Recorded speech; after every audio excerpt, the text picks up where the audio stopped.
Oil producers trump rollbacks, threaten global plastics treaty. Imagine a world where oceans are choked with plastic, harming marine life and human health, and contributing to climate change.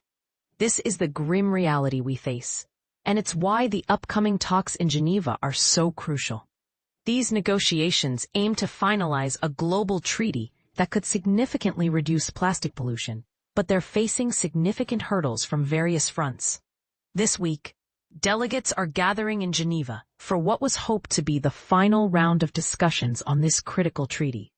However, efforts by the European Union and small island states to cap the production of virgin plastics, which are primarily derived from fossil fuels like petroleum, coal, and gas, are under threat.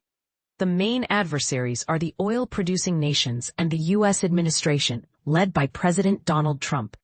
According to the OECD, without intervention, plastic production is projected to triple by 2060. This staggering increase poses severe risks to our environment and health. Ilana Said, the permanent representative of Palau and chair of the Alliance of Small Island States, AOSIS, emphasized the urgency. This is really our last best chance. As pollution grows, it deepens the burden for those who are least responsible and least able to adapt. The talks, scheduled to begin on Tuesday, represent the sixth round of negotiations.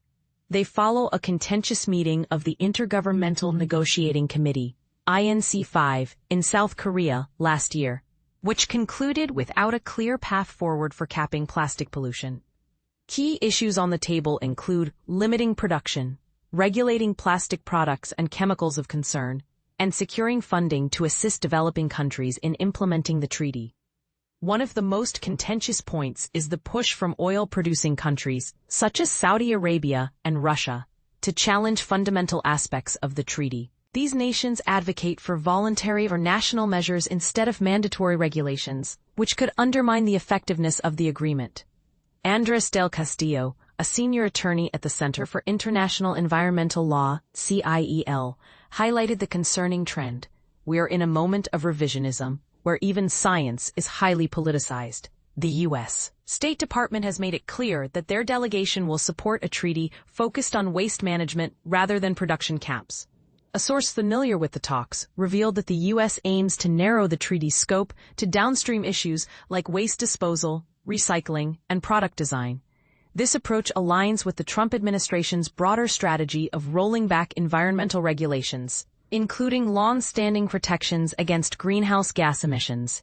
With over 1,000 delegates, including scientists and representatives from the petrochemical industry, participating in the talks, there's a legitimate concern that industry influence could result in a diluted agreement. Stuart Harris, spokesperson for the International Council of Chemical Associations, suggested that the U.S. has an opportunity to promote advanced recycling technologies globally. However, this focus on waste management rather than production limits is a point of contention. The debate is further complicated by differing viewpoints within the U.S. government.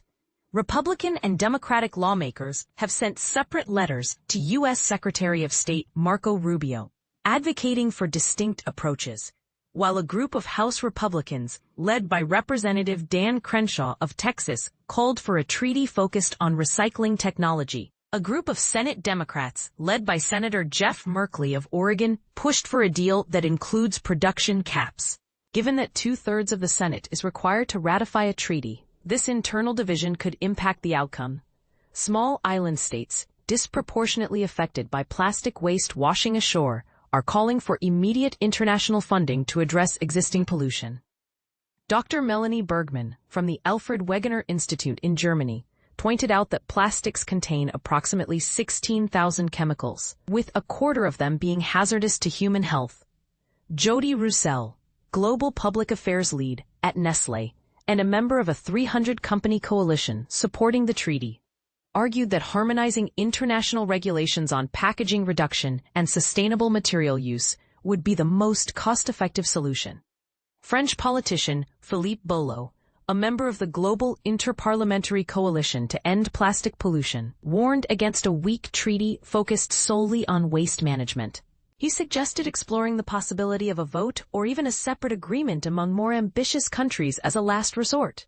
However, Inger Andersen, executive director of the United Nations Environment Program, advocated for a consensus-driven agreement that includes all parties.